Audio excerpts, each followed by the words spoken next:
Yes,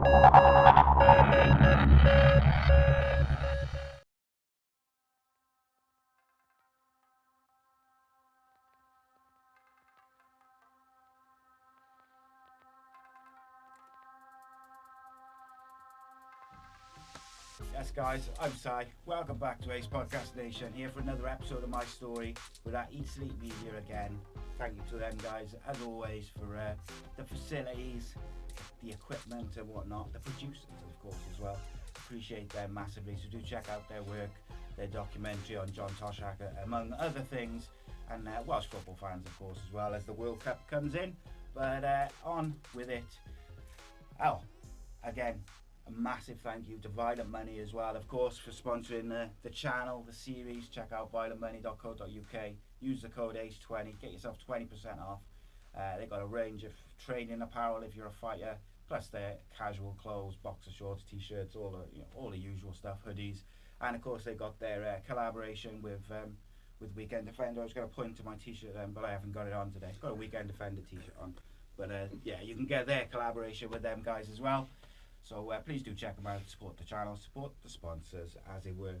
But delighted to welcome another new guest. I'm always enjoy speaking to new people, and well happy to have the young man himself. Should we say he's still young, mates? You reckon? On a good day, yeah. On a good day. On a good day, yeah. Musician, rapper, Razkid is here. Welcome, Hello. my friend. Hello, guys. Hello. Looking forward to it, mate. Yeah, man. Have a good old chat. So, like with these, mates, we kind of delve into you a lot. Yeah. Life, whatever, how you got to where you are today, the build up, the highs, the lows, as it were. But right. what I like to do is we will go off on various tangents throughout. I hope so. But what we do to get us rolling, I guess, is we'll go right back to the start. Like, tell us a bit about what you were like where you grew up, family life, whatever. Like, what was you like as a teenager? That'll be a good story, yeah. So I'm a Cardiff boy, born and raised. Ironically, wearing black and blue today. It's not coincidental. Well, at least it's not white and blue, mate. I know, innit? I know that would have been a problem. Yeah, that would have been a problem.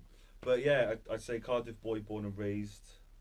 I've been all over the place, to be honest. I was born in Ely, and then I moved to Whitchurch, then Llandaff, spent a bit of Caerphilly, but I missed Cardiff too much. I came back. Bit of Adamsdown, bit of Gateys, bit of Riverside. Yeah, I've been all over the place. Yeah, I'm taking them all off the list. Yeah, just working your way around Cardiff until you find the one where you want to settle. I'm doing the tour, man. I'm doing the tour. But there's worse places though. Depends what you think, really. Depends what you think. I love Cardiff. I love Cardiff, man. I prefer the places like your Adamsdown and your Riversides, because I think we lived in Gateys for like 2 years, and it was my least favourite place. Student, though. Just basically, it's just full of students, man. For a few years. And I loved Adamsdown because I lived just off Clifton Street, and Clifton Street is just a world of its own. Basically, you could walk down that street 3 times on the same day, and it's a completely different place every time you walk down there. Do you know what I mean? But yeah, I just prefer areas where I feel there's more like real people. Because when you get these areas full of students, it's just like there's no. Well, there's people from other places, isn't it? Like like temporarily. Yeah, there's no community in places like that. Yeah. Whereas I find like places like I'm in Riverside at the moment, and you feel like if you absolutely had to, you can knock on your neighbour's door and ask for something. Do you mean like they look after each other? 100%. Do you know what? It's funny. Like, so my in-laws, they live up Ely, and like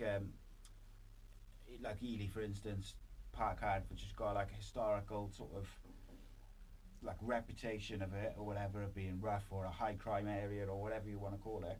But actually, like, all the neighbours know each other's name. They all speak to each other, and I think you actually don't end up with any trouble whatsoever up there. Like not at all. Like my father-in-law's been up there all his life. Like he did, just I'm sure when he was younger there was all sorts, but like just generally as a community thing, I think it's better than, like you say, like a student area. You've got a lot of people come in from you know, X, Y, and Z. Yeah, They're they're only there there for for the 6 year. months Do or you know what I mean? yeah, So 100%. I feel like defining places as rough, you just kind of Stereotype. yeah, you're generalizing it too much. I personally found if you're not involved in the politics and what's going on there, because obviously you know a place would be described as rough just because probably what's going on there, like maybe like the crime and stuff like that. But if you're not involved in that kind of stuff, then you can just walk down the street and not have a problem. It's only when you start getting involved in stuff that you start having issues with people. That's when. It's if you're in that world, isn't it? Really? Yeah, if you're not in the world, then you can just. People leave you alone. Yeah, do you know what I mean? Because they got no reason to trouble you. It's like I think if people haven't lived in those certain areas, they get the impression that, you know, if you walk down there at a certain time of night, you're just gonna get mugged or something. Yeah. When it's like they're not, like that's not gonna happen because those people don't have a reason to do that. But it's also it's just not a reality, is it? Like people from the outside will judge, and people do it on all areas around the UK, whether it's Liverpool or in parts of London or whatever it may be. Like you could just get generalised as being rough or being a high crime area or a place where you shouldn't go, you know, at certain times of the day or whatever. But actually, in reality, all those areas, they've always got tight communities. You'll always the neighbours will know each other. Like 100%. I've lived in places. I grew up for a large part of my childhood in Wada, and like which is nice, you know, nice area or whatever, or was. But like your neighbours, like you barely knew each other. Like you wouldn't know, like the neighbours wouldn't speak to each other really. Yeah. There was no like community sort of spirit about it or whatever. And like I think back now, like I knew the only neighbours which I was on, we were like as a family would have been on named terms was the ones who had kids in my class or something like that. If it wasn't for that, like they just ignored each other, and it's just weird to me. Like that is. But I don't know. As I've got older, like I've lived all over. We have really, like we've been in like Lanisham and whatever now for I don't know 10 years or something. But like before that, we were up in St Mellons for a bit and Morganstown for a bit, and like we went up. We were only in St Mellons for like about 18 months, I reckon. And like I remember I was in work and I said, "Oh, we're moving to St Mellons." Like, and this girl who ironically lived up in the valleys, so I had no fucking clue what she was on about. Like, she'd obviously heard it from someone or other. She was like, "Oh, you want to be careful up there, don't want to move there or whatever." And you know what, mate, right? That 18 months to a year was proper enjoyable. Like, we had a really good time. And it was funny, right? The night we moved, or the day we moved in, my neighbour was like, and his missus was outside their house just having a can or whatever. It was summer's evening. So I thought I'd go out and introduce myself, say hello with him. And he said, he goes, "Oh, you know, just chatting or whatever." And he goes, "Oh, if you ever get broken out, if you ever get locked out your house, don't worry about it. Just give me a knock, and I'll get in." Like he said, I used to break into houses. Fair. And I was like, "Well, you can't fault his honesty, mate." Yeah, well, no, that's it. Like, that's it. And like to me, like it sounds weird, right? But to me, I'd rather him say that than you end up speaking to someone else and then go, "Oh, you know, your neighbour used to break into houses and that." Like he was straight up and just said, "Look, he used to do that." You find those people are the more genuine ones. There's no bullshit about them, and it's like you said that they're more neighbourly. Yeah, because they're just more genuine. They it's a community thing. Yeah, because you know by default they've probably worked for what they have. Yeah. Or they're still working for what they have. So, and you usually find you don't shit on your own doorstep. Do you know what I mean? Exactly that, mate. I remember when I was a kid. You said that. Funny you said that. It brought back a memory. But I mean, when I was like a kid, me, my mum, and my brother went down the bay just to do something in the daytime, and she parked her car in the docks. Actually down the road from me. It was down the road. She locked herself out of the car. She left her car keys in the blooming car, basically. So we were locked out of the car. So she literally went to one of the local pubs, and there's a couple just guys who on the thought, if you've seen them, you think, "Oh, they're fucking rough as fuck. I want to approach them." She goes up to him. She goes, "Oh, it's a bit of a random request, but I'm locked out my car. Can anyone help me?" This guy just finished his cigarette. He's like, "Oh, all I need is a coat hanger," and he got us back in the car. Like, do you know what I mean? Yeah.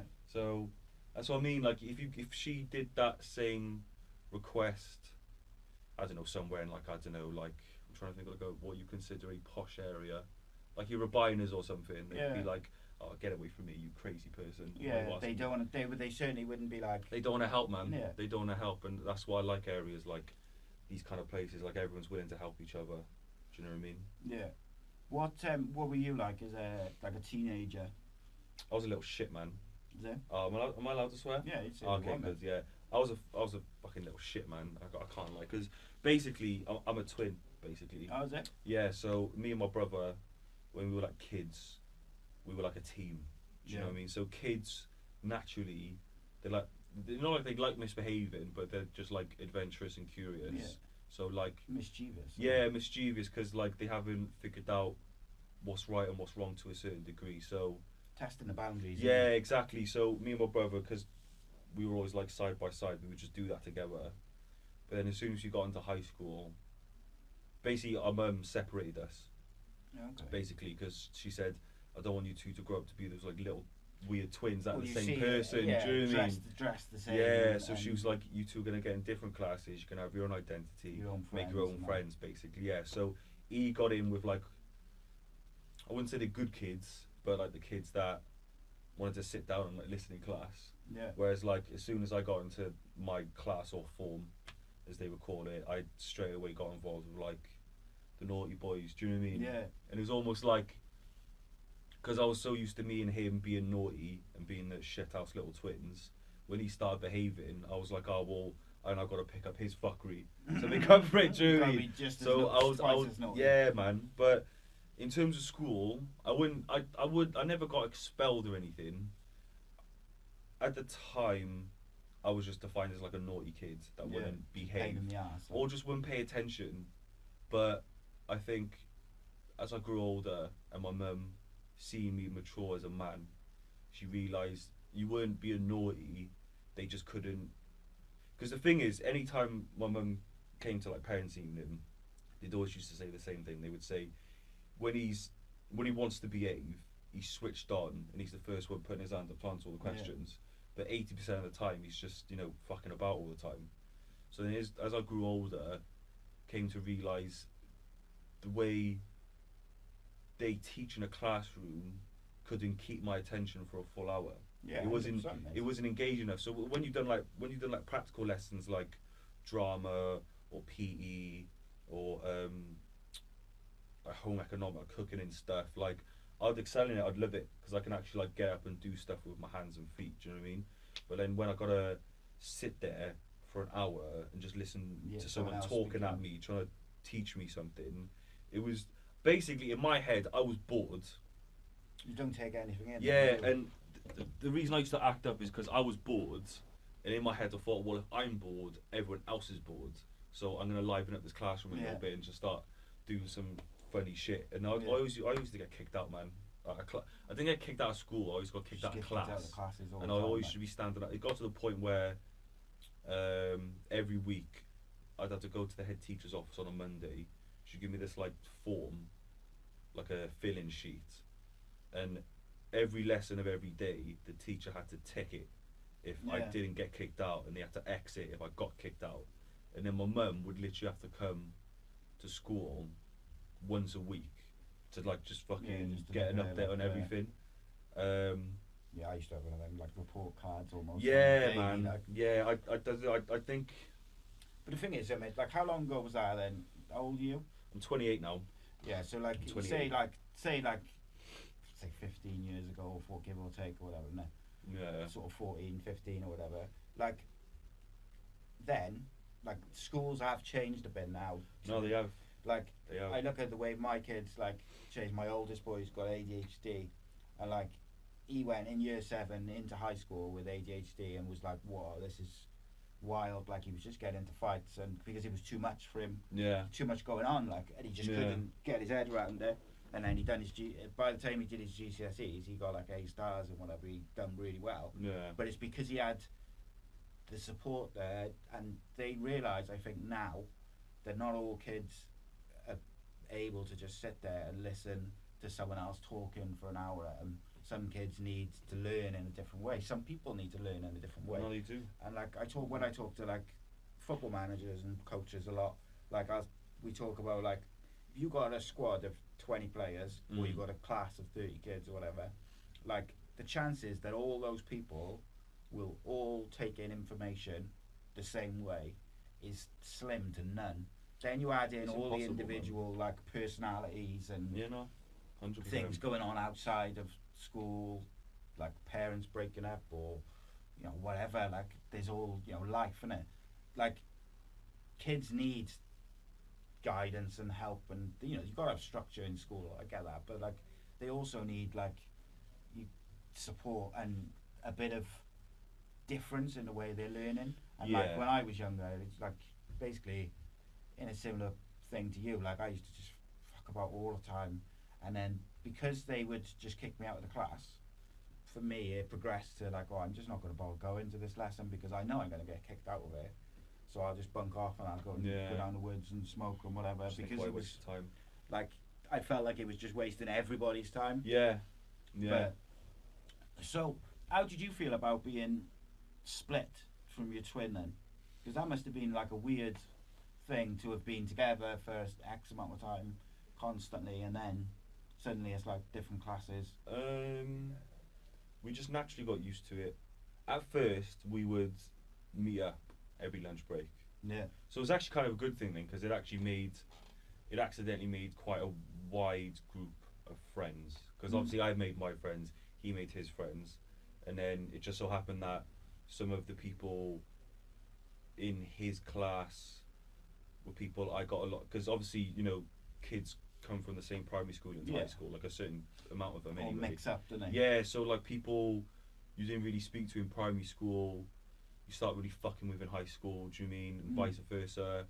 But yeah, at the start we would like meet up every lunch or break time and just hang out, and obviously his friends and my friends got to know each other.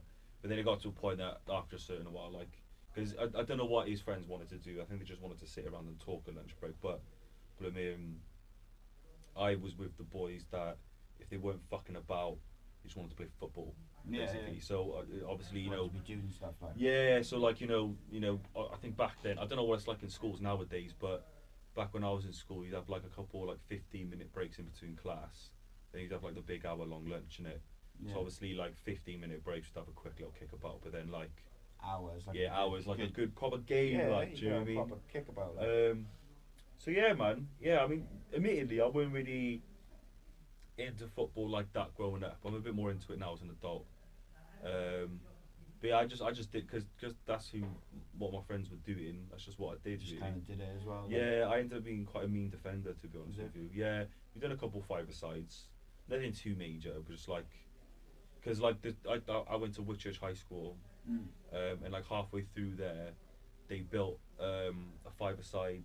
Like the it was like right next to the school. The power league. Yeah, it was a power league. Yeah, it's a power league. So we literally just there like all the time, basically. Even after school, we just go after school, and then we just thought, oh well, we got some tournaments going. Let's just do it for a laugh, innit? And then But again, that was just, I really only did it. Like, I'm not going to be one of these guys that says, oh yeah, I could have had a career in football, but I got an injury. Yeah, but nah, it weren't that too serious for me. I just did it because that's what my friends were doing. But then I think when it got to sixth form, I naturally started, because I said I was hanging around with the naughty kids. It was a mix. It was like the naughty boys and the boys that played football, basically. So the kids that were actually like in my actual class were the guys who liked playing football. But then the guys I really enjoyed hanging out with were the guys I like fucking about, because I like fucking about, innit? So, but then when it got to like sixth form, it weren't really football for me, man. It was more just like any other teenage boy, just partying. Fucked up all the time, do you know what I mean? Just smoking and drinking. Yeah, man. Yeah, I mean, for me mostly it was just like I smoked weed before smoking cigarettes. Yeah. Weird that, because you get a lot of people, they start smoking cigarettes at young and then they go on to weed. But like I was never really into, like, put it this way, when my mates used to hide behind the blooming sports hall to smoke cigarettes. I'll just hang out with them, but I wouldn't do it. Yeah. Do you know what I mean? Because at the time, like at that age, I was like, you gain nothing from, because at that point I already watched enough movies and TV shows to know that like alcohol would do something to you. I was like a pub kid. I didn't grow up in pubs, but like you go to the pubs with your family and do you know what I mean? So like beer garden just and be that, there. Do you know what I mean? So I was kind of a pub kid, so I already computed that alcohol's quite a nice thing, and then I watched a couple movies enough to understand that there's this thing called weed, and if you smoke weed, it does something to you. So when I used to watch people smoke cigarettes, I used to think, well, why you do it? You don't get anything. I literally said, oh, the cigarettes get you high, and they're like, no. I was like, why are you smoking it then? It's a waste of your time. Just bad for you. But I was more into the weed first of all. Yeah, I know. Like one of the boys who we used to hang around with, one of my mates, like he never used to smoke cigarettes at all. Like he only used to smoke weed. Yeah. And like for me, like I've smoked since I was about 14. Yeah. And like the one thing I say to my kids all the time is like, I know you're gonna do certain things as you get older and that, but just don't smoke cigarettes. Like just don't. Like because if I could turn back the clock, like that's the one thing I would never do is start smoking. Same. Because my problem is like people say to me like, oh, why don't you give up if you wish you hadn't smoked? Why don't you give up? And I'm like, well, one, I think it would do fucking more damage to me to give up than it would not give up at this point. Yeah. But also, like I love smoking. Like I'm not going to sit here and say, oh yeah, I would wish I hadn't started smoking, because I love it. I love smoking cigarettes. Like same. And it's same. like it's bad to say. You're never going to give up No. if you've got that mindset. But like, I say to my missus all the time, like until I get to a point where I'm like, right, I want to give up. Otherwise, the reason I've never succeeded is because the longest I went was about a year when she was pregnant with our first kid. Fair. Obviously she wasn't pregnant for the whole year, but like I gave up when we found out she was pregnant, and I carried on until he was about probably 3 months, 4 months or whatever, and then I just slipped back. But like that was, and every other time I've tried to give up smoking, it's because there's been some sort of pressure from maybe her, not intentionally, but like she might be money, it might be health, whatever. It's like you need to stop smoking.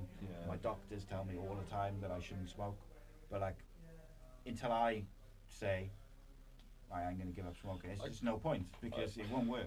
I think the thing about cigarettes, because so like I as an example, I started smoking weed when I was like maybe like 15. And I smoked weed from 15 to, I literally gave up like 2 years ago. Basically, so close to 10 years I smoked weed, and the only reason I gave up weed is because it got to the point that physically, let's put it this way, when I used to smoke weed, when I was actually high, I was stupid. So you could not get a conversation out of me for everything. Like you would I'll be just there like you ask me anything, I wouldn't be able to. If you asked me my name, I wouldn't be able to tell you my name because I was that stupid. But then when I woke up the next day, some people call it a chungover or like a whatever. The next day I'd be so moody and I'd be so miserable just because my head was fried from smoking so much the night before.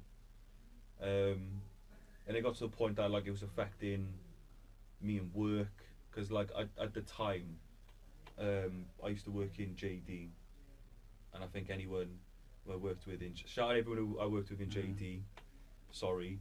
I was just a moody fucker because I was on a delivery shift, and I'd start like 7 o'clock every morning. So imagine I'm out till like maybe like 1 or 2 o'clock in the night smoking, because my mum didn't know about it, and my mum, to her credit, she wasn't the type of, if you're gonna do it, I'd rather you do it in the house where you're safe. She didn't disapprove of it, but I knew she wouldn't like it. So I kept it from her as long as I could in it. So that means like every night after work I had to go to a mate's house. Go to a mate's house or drive around just like smoking weed. So like I'd do that till like 2 o'clock in the morning, and I had to get up at like 6 o'clock the next day to get into work for 7. Takes that with you. And I was just so fucking miserable and moody, man. And it got to the point that I had to stop because it was actually like detrimenting me as a person. Yeah. Because it got to a point that like I wasn't just myself naturally. I was either a stupid high idiot or a really moody, cranky person that's not fun to be around. And it got to a point I didn't want to be either of those people anymore. So that's why quitting weed was easy. The reason Did you notice the difference like straight away? Yeah, yeah, yeah. Funny enough, the things you think you me personally, I'm gonna just say myself. I don't want to generalize it, but the things I thought I was smoking weed for, I got after not smoking weed. Like I used to think, oh, I need to smoke weed to sleep, but as soon as I quit weed, I slept way better than I ever did. I used to think smoking weed would like deal with trauma and things that I'm going through, but then you learn to deal with it naturally, healthily, as a like actually, because it would block it out. It would block it out. You wouldn't actually be thinking about it. I'd be, yeah. So, but then when I gave up weed, I learned to just face those things head on, basically, and I found I'd develop much more as a person. Yeah. But then back to the original point, the reason I quit weed is because of X, Y, and Z. Those reasons. The reason I can't quit cigarettes is because cigarettes, like I said a couple of minutes ago, it doesn't do anything to you. It doesn't get you high or anything. So because it, those same effects. yeah, because there's no actual difference to yourself as a person before and after smoking a cigarette, you don't really have as much of an incentive to give it up. Do you know what I mean? Because don't get me wrong, I'm terrible, bro. Like my breakfast every morning is a cup of tea and a cigarette. Yeah, same, do you know what I mean? And I feel like I can't function without that. Yeah, do you know what I mean? Like when I speak to people and they say, "Oh, I don't really drink coffee in the morning," I'm like, "How would you do it? Yeah. That's alien to me, man." And you know, I'm the first. If I get even the littlest bit stressed or anything, I just smoke a cigarette and it sorts me out. It's hard, man, because you can smoke cigarettes like to de-stress. You can do it in a social thing, like if you're out on the lash and you're getting a bit fucking fucked up for the night. Obviously, an hour in when you've had a couple drinks, you're gonna want a cigarette. Yeah. Do you know what I mean? Or like say you're at a rave, and the rave is fucking boiling, and you just need 5 minutes. You go outside for a fag. The good thing is, the other thing as well, is we'll use like a night out as an example. The smoker section is most of the time the best place to be. Yeah. Because where everyone else is. Do you know what I mean?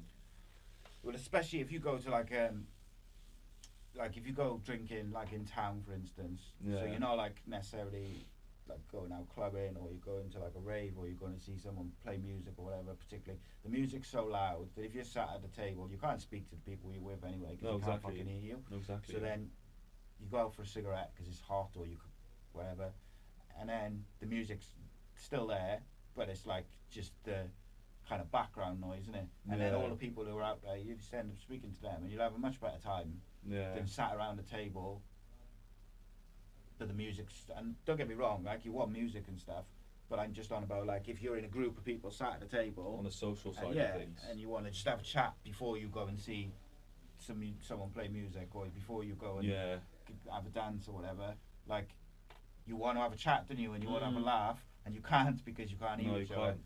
But it's weird, right? Because I smoked fucking boatloads of weed as like a young man, I reckon like 14 to probably my early 20s. That's all I did. But then for me, there was a couple of things which kind of set me away from it. Was when I started drinking. My old man died, which meant I drank more, and I had a bit of a drink problem, which I've talked about before anyway. But then I had a bad mushroom trip, which led me to have like every time I smoked weed after that, because I had a really bad one where I got lost up the garth, literally. First time I'd taken mushrooms, I was just lost up the garth on my own with me and my mate. Like it was just stress, mate. Yeah. And then because I'd had such a bad time being a kid, about a month or two later, my mates and I kind of talked about it and said, "Oh, I'll do it again. We'll do it in like the house, and we'll, so I could have a better time." Basically, the thought was to try and repair that thing. Yeah. But you're looking at it as from a kid's point of view or a teenager's point of view. Obviously, we as adults we can look at that and it's not going to work. No. And it didn't whatsoever. Like it got to the point where I thought like my mates who were like my closest mates who had got me through my old man dying. So like, you know, they were like your ride or die mates. Yeah. I thought they'd spike my mushrooms and all the rest of it. So like after that, never ever done mushrooms again. But it leaked over into every time I smoked weed, I'd get really fucking like just paranoid as fuck, like, and I just was like, so I, you know, being a teenager, I kept smoking it because that's what we did. But like, I think probably about a year after that, I was just like, do you know what, like, I'm just doing this, and it's not doing anything. It's like I'm doing it because it's what we do. It's just making me feel like fucking shit. It's making me not trust people. It's making me, and I just was like, oh fuck this, and I just kind of binned it off. Yeah, that's the point I got to be honest with you, because weed, it's a tough one with weed, because you get some people that. So I find it a really interesting conversation about it, because certain people need weed more than other people do. Some people say, I think some people deal with it differently as well. Yeah, like some affects them differently to other people. Yeah, some people can have quite a healthy relationship with it. You get, you know, I know people who have got like, you know, ADHD as an adult, or you know, stuff like that, and they're not rolling fucking fatheads. They're just rolling just like a little one at the end of the night just to tie themselves over. In those, because at the end of the day, weed is medicinal to a certain degree. I think a lot of the stuff in the UK isn't. It's fucking washed with shit nowadays. So UK weed, I wouldn't say it's medicinal, but weed as a whole is supposed to be medicinal to a certain degree. So I feel like it helps certain people if they need it for that. But then you've got other people like myself, which I found personally, I didn't need weed. I just really liked it. Yeah. And then it got to the point that, like you said, it just got to a point it wasn't doing anything for anymore. Because when I first started smoking it, you know, I would get what you would see in the movies, like like all that shit. But then it got to a point that like I'd smoke a spliff and I wouldn't even feel high. Yeah. It got to the point like I a few years ago I worked in do you know Memory Lane Cake Factory? Yeah, I do. Yeah. I'm allowed to say this now because I don't work there anymore. It got to the basically I was doing like 12-hour shifts 4 days in a row, so 6 a.m. to 6 p.m. and it got to the point where like I had to smoke a spliff before going into work just to get me through the day. Yeah. And it got to the point it was like, well, if I need to smoke weed just to get through a day's work, I've got a problem there. Yeah. Do you know what I mean? It's not normal. It's not normal, man. I on the medicinal thing, so I smoke now. I smoke CBD stuff now. I do. Yeah, I do like the CBD stuff. Because when I was younger now and when I used to smoke weed, I liked smoking weed, but I didn't like how it made me feel. Yeah. So when I had my car accident in 2008, and it's a very, very long story, but basically they fucked up my diagnosis, which left me with permanent damage and permanent pain. And like, so I have to take like opioid painkillers just to be able to get out of bed. But I needed something to help me sleep. I needed something extra. So I actually, about 4 years ago maybe, said to myself, I'm going to buy some weed, like, and just see if now I'm an adult, like maybe it's, you know, I'm kind of past the paranoia and past the thing, and it might help me with my pain, help me sleep, the rest of it. So I bought a bit of weed, smoked it, and I'm sat in smoked a spliff, like night time or whatever, thinking, you know, I'll be able to go to sleep and whatever, chill out with the missus. So I smoked it, gone back inside, and me and my missus are watching like whatever TV program, which we'd always do in the evening once the kids were sorted. And I'm like, even getting paranoid with her, and like anyone who's seen any of my shows knows like how highly I think of her. She's like the most loyal person in the world, like, and like I was just like, yeah, fuck that, ain't it? Like, and that was it. Like, that was enough for me, because I was like, if that makes you feel like that with the one person in the world who you trust, well, you know, 100%, then it's just not for you. Like, and I, you know, look, it affects everyone differently. I get that, and some people can manage it better. It's just one for me, like, for whatever reason. I'd never knock it. I'd never knock weed. No, I'd never knock it. But the CBD stuff, mate, is I can't recommend it enough. Like, in terms of if you've got problems with like anxiety Yeah. or insomnia, pain, anything like that. You don't have to smoke it. Like I smoke it now because I like smoking it. Yeah. But like started off using creams and Yeah. like the oil, just put like oil on your tongue or whatever. Yeah. And like it don't get you high or nothing like that. No, it doesn't. Just, But like it does what it's medicinally Yeah. supposed to do. exactly I that, mate. I like the CBD because you know you can get the actual like CBD weed Yeah, basically. yeah. I got That's what. solid and Yeah. lemon. What have I got at the minute?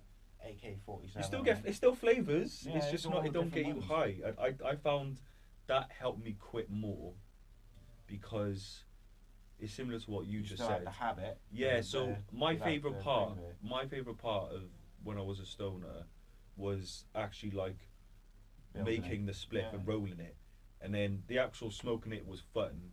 But then as soon as I finished it, the being high bit was like my least favorite part Yeah. of it. So the It's mad, that isn't it? yeah, When you it's think it's about mad. I just like it got to a point I realised I like the routine of it. Mm.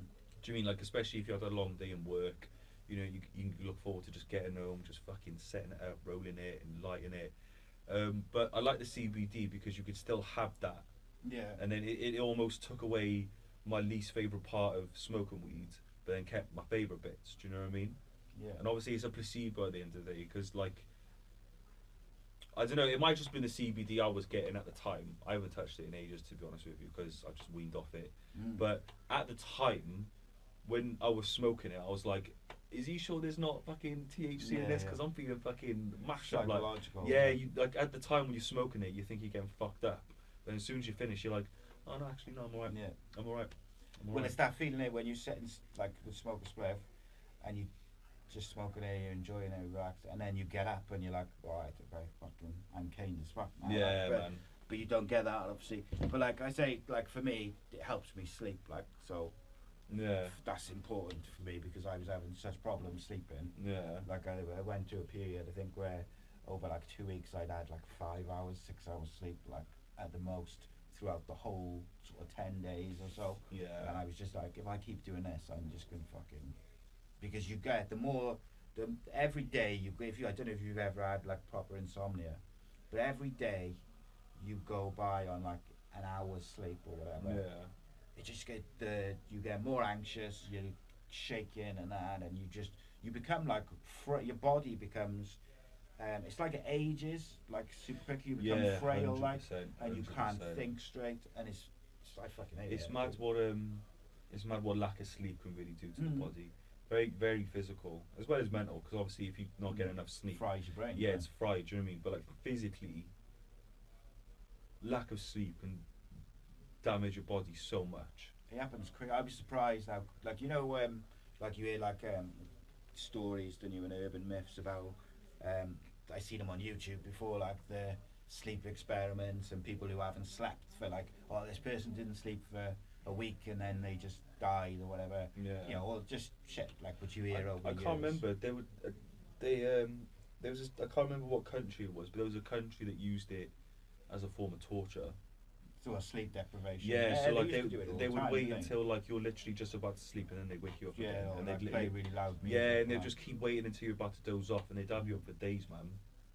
But like, yeah, they wouldn't play the music consistently loud like all the time. Yeah. It would just be to wake you up, and then they'd stop it, and it's like fry your brain, mate, big time. Yeah. When did you come like interest? When was your interest in music then?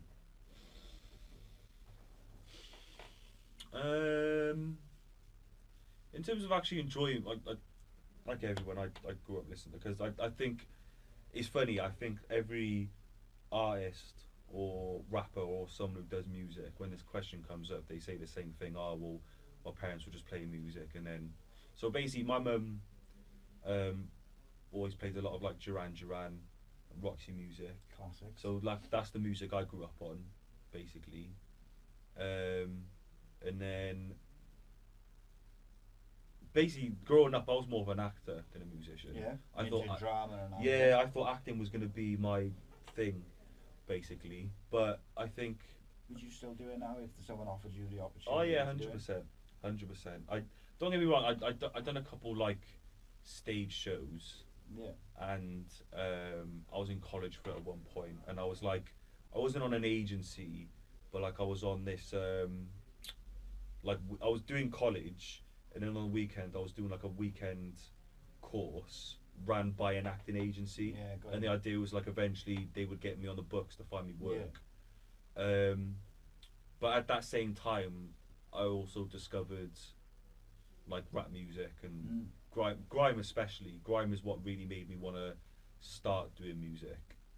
But basically, what happened is I think I was on the way to an audition once, and for a laugh, I just thought, oh well, because I think I had some time to wait. Basically, I had some time to wait for my audition. Basically, so I thought, oh, just for a joke, I'm just gonna write a rap just to kill time. Yeah. And I think I showed my brother it, and he was like, "Oh, actually, that's quite Yeah, good. it's Actually, good, obviously, it was shit. Like, no one's first rap is gonna be like the best thing they Yeah, ever but there written, was but something like to it. for a first attempt, it weren't half bad. Like, and then obviously, this is around the same age that me and my brother were still like that. Do you know what I mean? So, me and him both picked it up basically. So, do you remember LimeWire back in the day? Yeah. Yeah. So So obviously, this is before streaming is a whole mad thing, but we Yeah. can come to that in a minute. Basically, before streaming, you actually had to go into a shop and physically buy your music Yeah. on a CD. Go to Spiller's Records, Yeah. HMV or something. But then LimeWire came about, and then LimeWire, you could literally just search up the song you wanted, and it's yours. But then what my brother and me used to do is we used to, if we liked the song, if we seen a show on the TV and we really liked it, we would go on LimeWire and try to find the instrumental, and then we'd write our own version to that song. Okay. And that just used to be what, like siblings or twins or whatever, they usually have something they can have in common and Yeah, enjoy yeah. with each other. With me and my brother, that was writing. And Okay. like, it was never like a serious thing at the time. Like, we never shown anyone. We never, like, It was obviously, just something you liked yeah, doing, we like- shown our mum one or two things because Mm. obviously my mum was quite supportive of it. She was like, "I'll go on show she knew rap then." Do you Yeah. mean? We're like, "Oh, mum, stop." Mm. But yeah, so it was just what me and my brother done for fun, and then my brother, he went down the psychology route. So he's training to be a clinical. I'm sure you'd be happy with me saying this. He's training to be a clinical psychologist at the moment. So like I think he's done his masters. He's Yeah. working for Got the into NHS, that and he's academic like, route, that was his like. I always joke to people like he got the brains and I got the looks basically. So he went down the very academic route, and I started doing the acting thing, and there was one pivotal moment. I remember I was in a class or something. It was either in college or in the weekend thing I was doing, and at this moment I'm doing acting and kind of writing music at the same time. At this point I've started. I haven't recorded anything, but I've started showing people that I do it. So they know I do it. It's not like a serious thing, but I do it. Yeah. So I remember I was in class one day, and I remember the teacher or coach was explaining how the business is going to work in terms of acting, and they basically said you could be. This may not have been exactly how they said it, but this is how I absorbed the information. They said you can be the best actor you can possibly be, but you need to wait until there's something that has a character that you fit the description of, basically. So what I took from that is I could be, the term they used is time in the sun. Okay, so the way they explained it is there may be a couple of years where you might have to get a job as a waiter or another part-time job to tie yourself over, and you may get loads of auditions, you may not get something for a long time, but eventually you will get your time in the sun. But then what I took from that is, right, so I've now got to spend my life perfecting my craft, and also doing and just another job or wait whatever. to Yeah. get my chance. So then I went away that day and I was like, right, as much as I do enjoy acting, I need to do something that I'm in more control of. I need to be more in control because I can't just wait for my time in the sun. I need to make my time in the sun. Yeah. So it got to a point I was like, oh, do you know what? I might actually just give this music thing a go. Because then what I enjoyed more about music is, what I loved about acting is you could just take a role on and make it your own. Yeah. But then as a musician, you can just be you. obviously you get some musicians that their thing is like a character or a persona or alter ego. But for me personally, I never wrote about stuff like I've never harmed anyone physically. I've never sold drugs. I've never shot a gun. I'm not misogynistic. I'm very respectful of women. So the very typical things rappers would rap about, Yeah, I couldn't. all the I tropes, could. like. Yeah, I couldn't talk about it. So I had no choice to. I had no choice but to talk about myself personally, but just make it sound as sick as possible. And I took that challenge on, full force because I was like, right, if I'm not gonna act, I'm gonna be a rapper, and if I'm gonna be a rapper, I need to find a way to talk about things rappers don't talk about, but make it sound as sick. So my task was to, I could be in a room with people who were rapping about selling drugs or hurting people or committing crimes, and then if I come on the mic next and talk about um, just being moody or whatever, I need to make it sound as good as them. Yeah, Do yeah. you know what I mean? And that's one thing I learned from grime. So grime, when it first started, people seeing it is probably how people see drill now. They see it as it was this mega violent thing. Oh no, it's just people. But what grime is and was, but still is, it's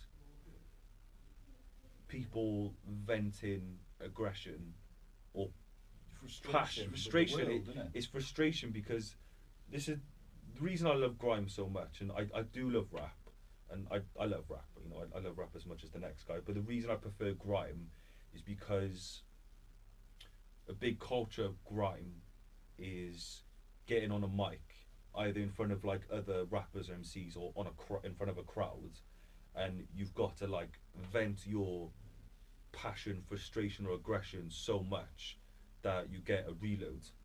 And a reload is when like basically what you're doing is so sick that you have to just fucking restart the track and go again basically. So I really related to that because growing up I'm sure like most teenage boys trying to figure themselves out, I had a lot of frustration. It's hard. A lot of figuring out to do basically.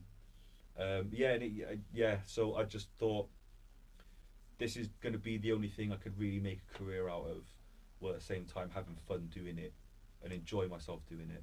Do you think that because you effectively removed certain tropes from your sort of your book or whatever, like your writing, you removed those tropes of like crime and misogynistic and the rest of it, because you have removed those for the right reasons, by the way. Did you find that you had to be a bit more clever with your lyrics and slightly look at it a different way to someone perhaps who was able to use all those tropes, which obviously 100%. Because no matter I always think with any music lyrically, you're always going to be, if you're writing lyrics for a rap, a song, whatever it may be, you're always going to take influence from bars or verses that you've heard throughout your life and elsewhere. It's because that's human nature. Yeah. So if you're, as a rapper, you're like, well, I'm not going to rap about this, this, and this, and they're kind of four of the biggest tropes, if you like, from grime and from hip hop and rap and stuff. Does that mean you had to be a bit more clever with your lyrics and how you wrote them? Yes, but only because that's what. Because you wanted to be real to yourself, like. Yeah, and it more so. I think I'm quite glad I absorbed it in the right way. So instead of listening to the, don't get me wrong, like I listen to both sides of rap and grime music. I listen to the conscious stuff and the stuff that talks about similar things to what I do. But don't get me wrong, bro. If there's a new drill song and they're talking about shooting and selling drugs, I'm the first one to whack it on. Do you know what I mean? But what I absorbed from it is, I think where some people go wrong when they start rapping is they hear the violence, the misogynistic traits, and the selling and the crime, and they think that's what you got to talk about, and that's what makes it sick. but that's not what makes it sick. So majority or high percentage of rappers who talk about those things, that's actually their reality. Yeah. Okay. So the reason they can talk about it in such a convicting way, and the reason they can say it in such a good command of words, is because that's actually what they're living. Yeah, it's authentic. So you can't. It'd be very hard to write something that's not real to you in a very clever way. Do you know what I mean? Yeah, it's like what? It's like I said to you. Sorry to interrupt you. No, sorry. It's like what I said to you outside when we were having a cigarette before we come in. Was very quickly, right? Is whether it's doing podcast, music, whatever, interviews, whatever it may be, radio show, TV. If you're yourself and you're authentic to yourself, people see it and they can relate to it, or some people will relate to it. Whereas if you are not yourself and you are not authentic, something doesn't click, and people will see it. Yeah. So I think, like with music, with rapping, with writing, stuff like that, if you're talking about stuff, so say I was to go and write something about crime and shooting people and whatever, like people would see through that very quickly because I haven't done that thing, and you would clearly feel it in the words which I was using or the way I was speaking about it. But it's exactly that. So it's the two sides of the coin, really. So you get the people who unfortunately do have to do that in their lifestyle, and that's why they can talk about it in such a way that it sounds good, because that's actually what they're doing. You still got to have talent, though, haven't you? You still got to be no, 100%. But then it's like, so back to your original question. Yes, I did have to try. I did have to try and make my lyrics as clever as possible, but that's only because that's the type of rapper I wanted to be. Yeah. Like, you do get some rappers, and more power to them, because there's a space for it. You do get rappers where they like just keeping things simple. They just want to say the catchy stuff. They want to catchy hook on a tune, and they just want it to be like a song that could possibly do 1 million streams. Yeah, they want it to go viral on TikTok, I think. Yeah, but then the other side of it is the artistry that you actually want to, and I'd like to think that's where I fall in. I because personally I prefer music that's a bit heartfelt. It doesn't have to be sad, it doesn't have to be talking about your hardships, it just has to be honest. And anytime I would buy a rapper's album growing up, some of my favourite songs were when they got deep. So they'd have majority of the songs where it's like the turn up club song, or like this song or that song. Yeah, the singles of the album. Yeah, but then like my favourite songs on the albums were, it's like that song like right in the middle when they just like choose to wear their heart on the sleeve for a couple minutes. Yeah. And that's because that's what I related to. Basically, when I make music, I'm just trying to, as Razkid the artist, I'm trying to please Razkid the fan. So like I'm a fan of my own. I'm a fan of the music I make. Yeah. So anytime I write a new song or make a new song, I always try to think to myself, right, if I'm a fan of Razkid's music, how would I love this song to end up? How would I love it? Because don't get me wrong, in the past I've tried one or two things outside of what I usually do, because I think as an artist it's a good thing to do. Even though I would consider myself a grime artist, and majority of the music I make is grime, I like to just try something new, just to challenge myself and challenge the listener, to be honest with you. Because I feel like if I make the same song, because you get some artists, even local ones, or it don't matter. You get all over the place. You get rappers all over the place that just want to make the same song over and over again, because it works. And to be fair, if you can make that same song over and over again and it's a good song, it works.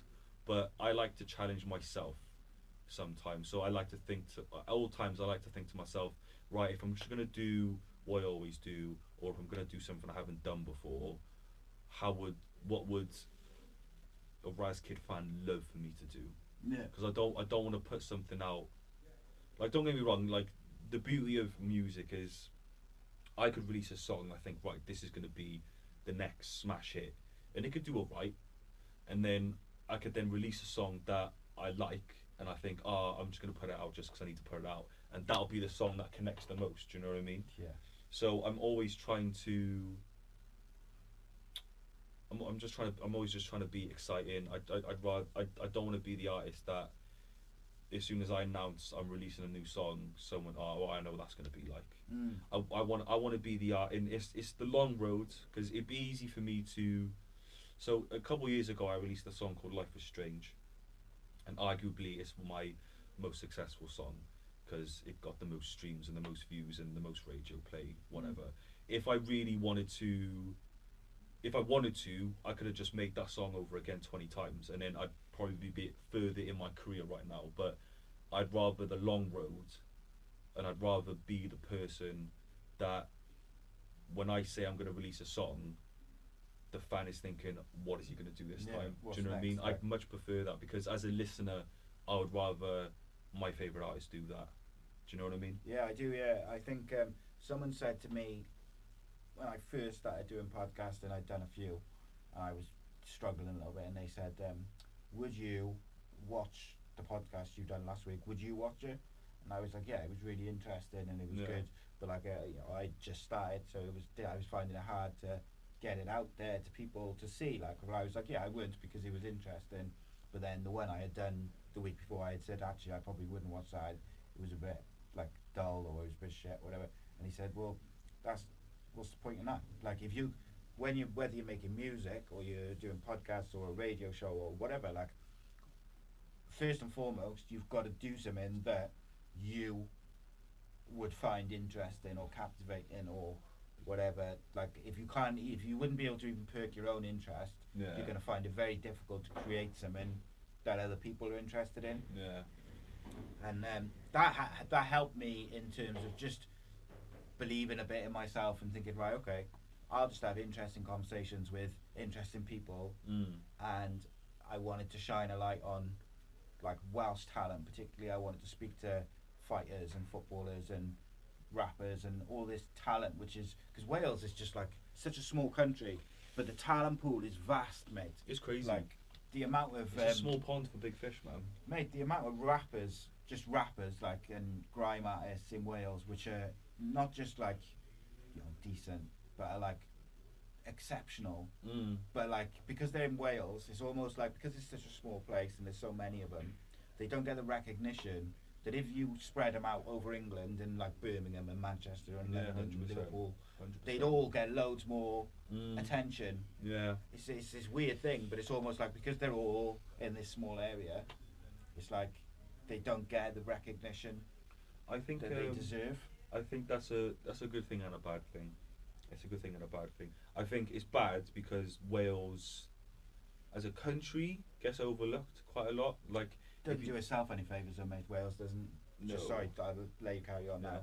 Does Wales, as a media and as a country, we don't promote our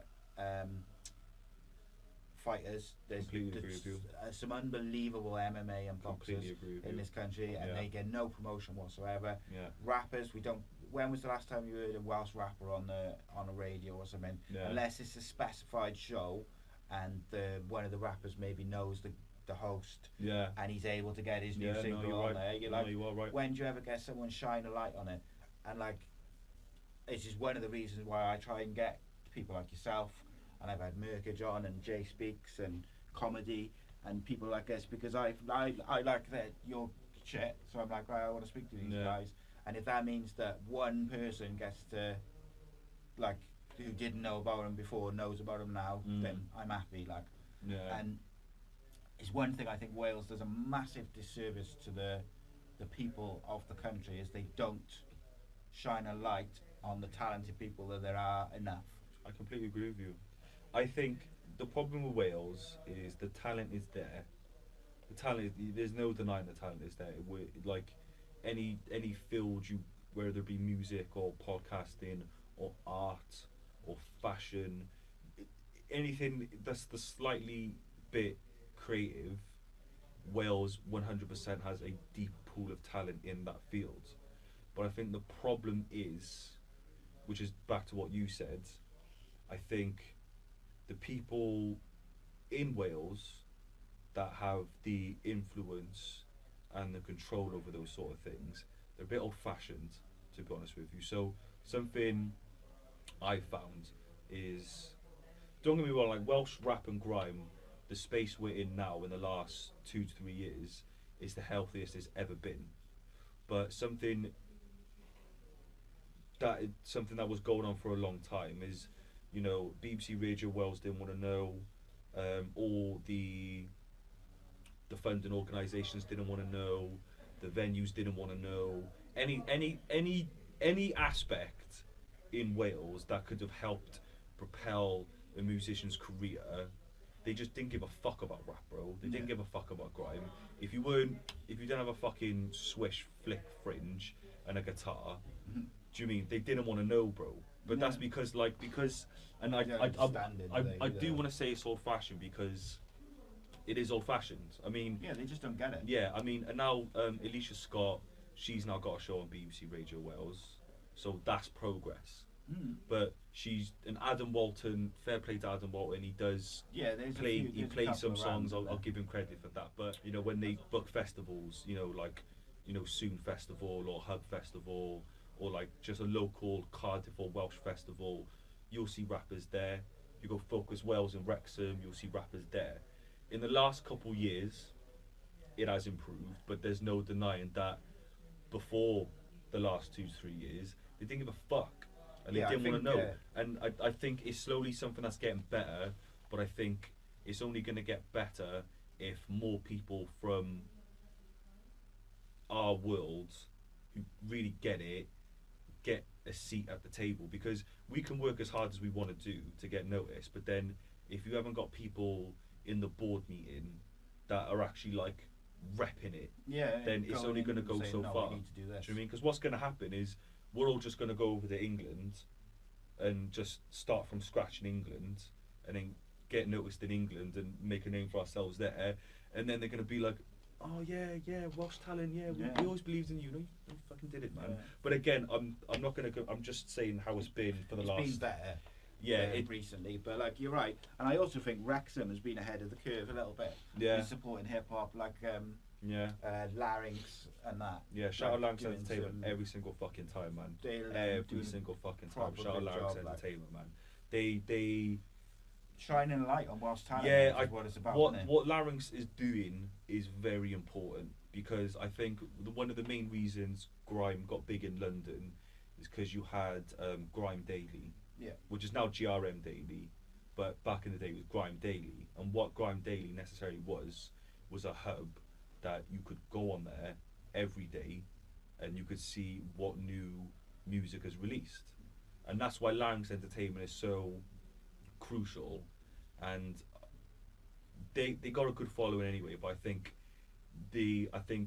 when people who are in control of radio or funding or, you know, anything to do with progressing rappers' careers, I do think they need to go to people like, you know, Dave from Larynx Entertainment, because like, credit to Dave Acton, he just like, I think I've got a good ear on what's happening in Wales, but he discovers people I've never heard of before on a daily basis. Like every time they do a rundown of what music's released in Wales, I'm like, fair play, I don't even know half these people, but that's a good thing.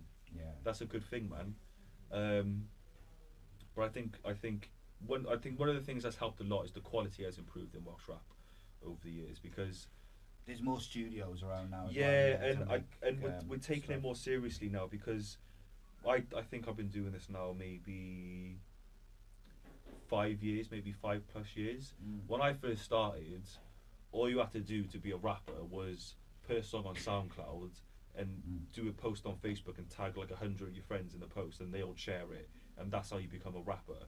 Whereas now, you need to get your tune mastered professionally. You need to have a music video. You need to have a cyclic release plan. You need to get it on Spotify and Apple Music and all the other streaming sites. You need to have a plan of how you're going to promote it. Like, I think, again, like I said, the position of Welsh rap and grime has been the healthiest it's ever have been in the last 2 to 3 years. I think part of it is because we now treat it as a business, and we understand, right? Professionalise it. Yeah, we professionalise this. So I think that's one of the main reasons all the institutions and organisations I mentioned before, now they're starting to get involved a little bit more. And again, you know, a couple of minutes ago, it may sound like I was complaining, but it to credit them, like they are now involved, and that's the most important thing. They are now involved, and I just feel like Welsh rap and grime is just going to keep getting better, man. It's just going to keep getting bigger. It's going to keep improving. You've already got people like Mace and Local and Merkage, who are getting attention from the other side of the bridge. Do you know what I mean? And that's what we need. And that's how it was always going to happen. Basically, it was always going to be, you know, those artists. I say those artists, we as a collective, you know, all of us in terms of Welsh artists that do rap and grime music, we had to go over to the other side and introduce ourselves to the other side first. And, you know, because it's just like you said earlier, you know, it's hard, isn't it? The talent pool is there, but we just get overlooked. So we have to go over to the other side of the UK to get noticed first, just so everyone else here can be like, oh, he's actually doing something. Now we have to pay attention and support him. But it'd be nice if the Welsh radio stations, the Welsh media, you know, digital media, doesn't even have to be radio stations, like digital media paid more attention to Welsh talent, whether it's fighters or rappers or whatever. Like, and that's my aim with this series, is like speak to all these different people who are supremely talented. And like my mate said, oh, you should just he said, oh, you should just make an internet radio show, speak to all the various like rappers and musicians and bands who I know, and speak to them, see if they'd be happy to, if they're unsigned and they're just trying to get their music out there, is speak to them and say, right, I'm doing this internet radio thing, I'm gonna basically turn this series into a show, and then it'll be on, like, I don't know, 2 hours on a Wednesday or something, and can I play your music on it? And then just do it like a digital thing and digital radio station. But like, and my answer was like, oh yeah, in theory that's a proper idea, like. But say I did that on like a Wednesday, 2 hours, 8 till 10, and I done that, and I got a few different bands and rappers who I rate and would be happy for me to play their music on it. That's great. But you've also got to fill up the other 7 days of like your radios. You can't have a radio station with one show a week. So like, and then it becomes problematic, because then you're looking at things like funding and all the rest of it. Like, 100%. But I just wish that there was more out there from it didn't even take that much, like, you know, like just BBC Wales. Imagine if BBC Radio Wales, right, had a Thursday night was like grime night or something, and it was just 8 till 9, just 1 hour, it wouldn't hurt. And the DJ is someone, whoever, it could be anyone, it could be fucking me or you or whatever, like, and and it's just because you don't do a great deal of speaking, because you're trying to play the latest, play as much music, the most talented, or so and so's got Razkid's got a song out this week. Check it out. This is it. I think it wouldn't hurt, but then this is what I mean. I think back to my original point, the people in control make the decision. When I say they're old fashioned, they're old fashioned. Disconnect, isn't it, from what they think? Because like they as much as they are supporting grime and rap to a certain degree, they don't want to put it on. There's a reason there's not a grime and rap show on BBC Radio Wales. There's a reason that if a rapper wants to get played, they have to go to Adam Walter, specifically for Wales. Specifically for Wales, they got to send to Adam Walter, hoping he plays it. They got to send it to Alicia Scott, hoping she plays it. That's good. But then obviously they've got other music to cover in that show. Do you know what I mean? Yeah. So I think it comes down to, even though they have been supporting us for the last couple of years, I think it's going to take maybe 1 or 2 or 3 more years for them to realise, oh wait, there's actually an audience here. Do you know what I mean? Imagine, mate, if there was on BBC Radio Wales, there was just every week, once a week, there was like an unsigned hour or something where you had just like rappers and grime artists and stuff, which were like self-publicising their music base pretty much, and you'd only played them for like an hour each week, the audience for that would be massive. Yeah. Because there's so much, like we said just now, there's so much talent there. A lot of them have got, from anything from a decent following to a massive following. And if you're featuring those guys and girls every week on a mainstream radio station, people are going to tune in for it because they want to 100%. hear the latest, or your following. They'll be like, Razkid songs being played on 8 o'clock on whatever Thursday, but also then, we'll check out who else is got some good ones. Or like you said with Larynx, like you'll discover people on there who you've never heard of, but they're talented as well. Exactly. It's frustrating, mate. I think it just comes down to they need to. I think the reason they haven't specifically done maybe like a grime or rap show on BBC Radio Wales is because maybe they think, no one's going to tune into it. But obviously, because maybe they just check demographics or whatever and they see, people who don't listen to that music aren't listening to our radio stations anyway. Yeah, because you're not playing it. Do you know what I mean? Like, obviously, people flick through the radio all the time. Like, let's put Radio Cardiff. Admittedly, I don't know what Cardiff radio is right now. It is probably still running, but if you imagine, it's probably pop music and and all that sort of so. stuff. But then, if you had a local radio show that was playing local music in terms of rap, people would lock into it. Of course they would. They would listen to it, because to say people wouldn't listen to an hour rap and grime show on BBC Radio Wales is to say that people don't listen to rap and grime music in Wales at all. They do. They do. 100%, mate. And the fact is, with BBC Radio Wales, mate, as well, is like, the only time I listen to Radio Wales at the moment is to listen to probably the Cardiff game. Yeah. Like, their audience, by the very nature of their shows, is quite eclectic, because they have different stuff on. They don't necessarily play music all the time. There's only certain shows and stuff like that. So, like, to say that you couldn't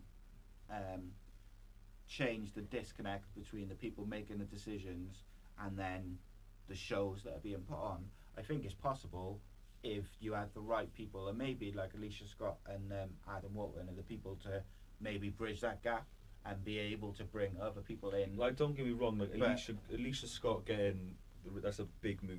Yeah, that's a big move, and like, more power to her, man. So hopefully it's more like, power that's to the her. start, Like, innit? I'd like to think so. There. I would like to, because like, don't get me wrong, she does play local rap artists. Yeah. So I don't want to make it sound like she doesn't. She does. Yeah, but that's a what I massive mean. change, isn't it? It's a massive thing, and more power to it, because And I want to be clear as well. I'm not necessarily slagging off BBC Radio Wales. No, what I'm saying is that Wales as a country, like, I just should do like, a bit more. Same. I just want to. Welsh talent. I just want to make it clear, like, any establishment or station or whatever I've mentioned in this, I'm not dragging them. I'm not slagging them off. What they do, as someone who's part of the community, it is much appreciated. But do more. Yeah, it's time. No, it is. It is like, it's a good start, and I don't want to sound like I don't appreciate it, but more needs to be done. I just want the Welsh talent, whether it's, like I say, fighters, musicians, whoever, who are not getting the recognition that they and the coverage. We're just as good as anyone in the UK.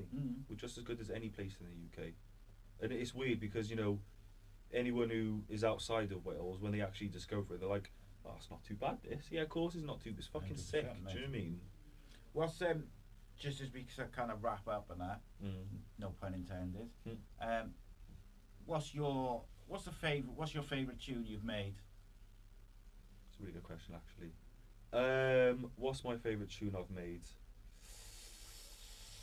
Alright, I'll tell you what, I'll put it another way. If you could direct the people who watch this now to one tune of yours, and that best sort of shows who you are, whether it's lyrically or the beat or like the overall, like what would you point them to say this is Razkid? I would say Problem Child. listening to that this morning. Yeah, I would say Problem Child because, so basically, yeah. So I handle the lyric side of things, and then everything I make in terms of music is produced by Minas. Okay. So Minas, he's an artist in his own right. Yeah. But he's also a producer. He works with other people. In Wales and actually in England, actually he's doing bits like back to what I said earlier about people going over to their side. Minas is doing that as well, but like because it's the production side, it's not like as of right now it's not like in people's attention, but like Minas is doing the work in terms of bridging gaps in ways people don't realise. But the reason Problem Child is the song I would direct people to is because I would say in terms of production and content lyric wise, it really does display what Razkid is as an artist. I don't want to say I don't want to describe the song too much because anyone who's listening who hasn't heard it before, I'd rather they go listen to it. But as an artist, I like to think I'm either wearing my heart on my sleeve, being an artist, but at the same time I am an MC. Okay, I'm a grime artist, but at the same time I'm a grime MC. So as well as trying to be as open and honest as I can in my lyrics, sometimes I just want to show people I'm the best MC in the country. Yeah. Do you know what I mean? And I feel like that song proves that lyrically, and then production wise it really shows that fucking Minas is probably the fucking best producer in Wales, or I'd even argue one of the top producers in the UK, because what he does throughout the song seamlessly is unreal. It's unreal. So yeah, I would say, yeah, don't get me wrong, if you want to check out the rest of the music, check out the rest of the music. I'm not going to stop you from doing that. But if I had to, if I would say, if you had to point someone, if someone had to be introduced to Razkid for the first time, in a way that would do Razkid justice, I would say right now Problem Child. But then when I start releasing music again next year, it's probably going to be one or two songs I would pick instead. But right now, in terms of music that's out right now, I would say Problem Child. What about so Razkid, the name? Did you have any names before that? Was it like artist names? Yeah. Everyone's got it. So my original artist name was Vipe CF14. Okay. Why did you change that? So, Minas actually, because I was Vipe CF14 when I started making music, and I was just getting beats left, right, and centre, and then I met Minas, and then the quality of music got to where it is now as Razkid. Sorry. Should just put it on silent. Sounds low, innit? Yeah. So I started off as Vipe CF14, and I was just like a, finding my feet grime artist basically. But then met Minas, made a few songs with him, and then the quality of music excelled to the point that I had to change the name. Yeah. Basically, because what I was doing as Vipe CF14 when I was just getting beats from just anyone, compared to what I was doing with Minas, was two completely different worlds of quality of music. So I felt like it was natural then to change the name. And basically, my surname's Erasmus, basically. Right. So the Razkid comes from the oldest member. I got quite a big family. A lot of it's in Cardiff. A majority of it is in Chepstow. The oldest member of the family was kind of like the head of the family. His nickname was Raz. Okay. So he was Raz, basically. And he passed a couple of years ago, rest in peace.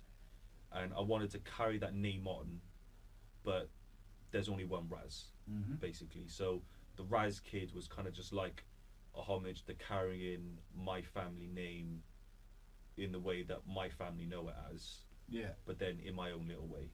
Got you. To be honest, because like if he's Raz, I'm like the younger Raz, so I'm Razkid, but I put it as one word because I'm not. It just I think it looks better because if I was like Raz space Kid, when I'm like 40 years old, I'm not a kid anymore. Do you know what I mean? So I just put it as one word, so then it can like, because I don't Stay like that, yeah, yeah, so it can innit? transcend as I mature as a person and artist, basically. Yeah, cool. I like it, mate. Where would you like to be now, like over the next few years? Like, what's the plan?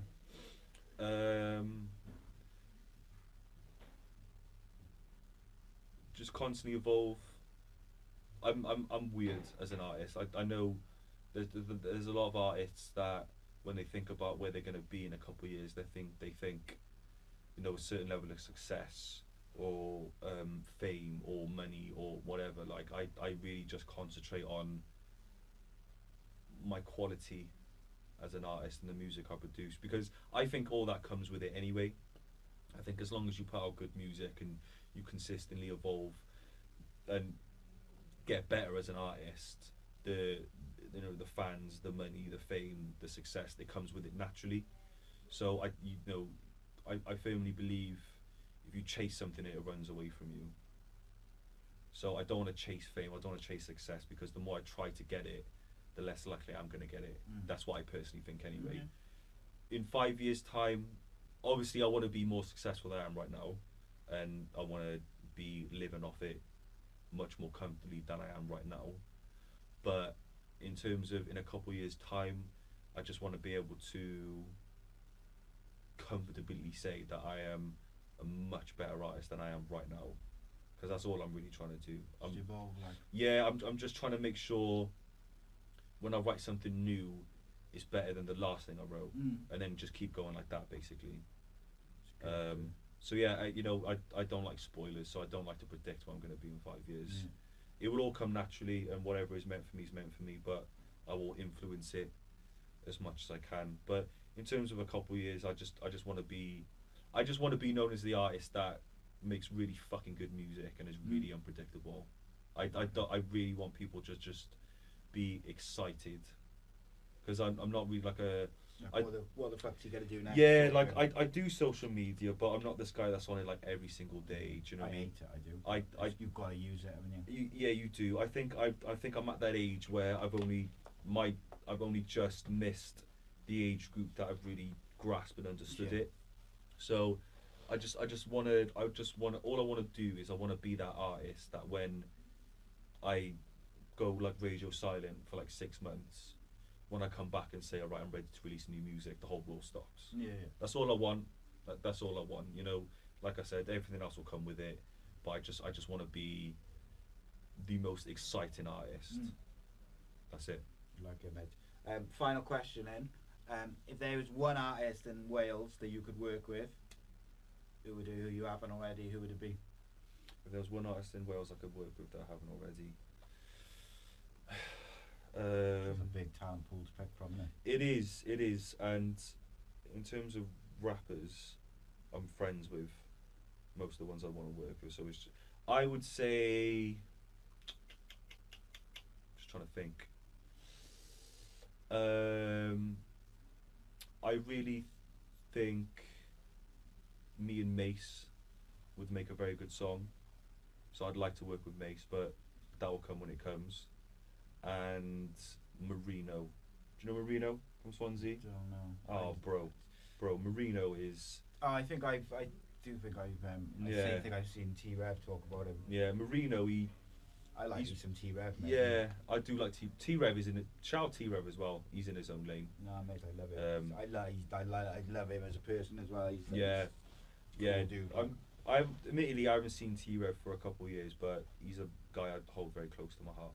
Yeah, basically. Proper good boy. But to answer the question, I reckon me and Mace would make a good song, and I reckon because we make like a nice grime banger. Yeah. Do you get me? Yeah, I think me and Marino, because Marino he does do the drill, but he also does that kind of like very different kind of like rap stuff. Do you know what I mean? And his pen is like Marino's probably got one of the best pens and writing skills in Wales. Do you know what I mean? So I think he would challenge me lyrically. Like if I ever got on a song with Marino, it wouldn't be another day in the office. Like I would have to just come with my best stuff. So yeah, I'd say those two. Up a level, like. I'd say those two. Like it. Yeah. Mate, it's been an absolute pleasure. Yeah, Really absolute enjoyed pleasure. that, Yeah. nice one, mate. Lovely Check stuff. out Razkid's music, check out all that good stuff. Subscribe to this channel for more podcasts with various people, whether it's a football show with Rodriguez every Thursday. We've got a boxing show, which is not me, as Ben Doherty and former championship boxer Michael Ola JD Jr., which is live on Facebook on a Sunday night. Plus, sign up to patreon.com, £3 or something a month, and you get all sorts of various content and rewards and stuff. Helps keep the channel going. Nice one, guys. See you next week. Sweet.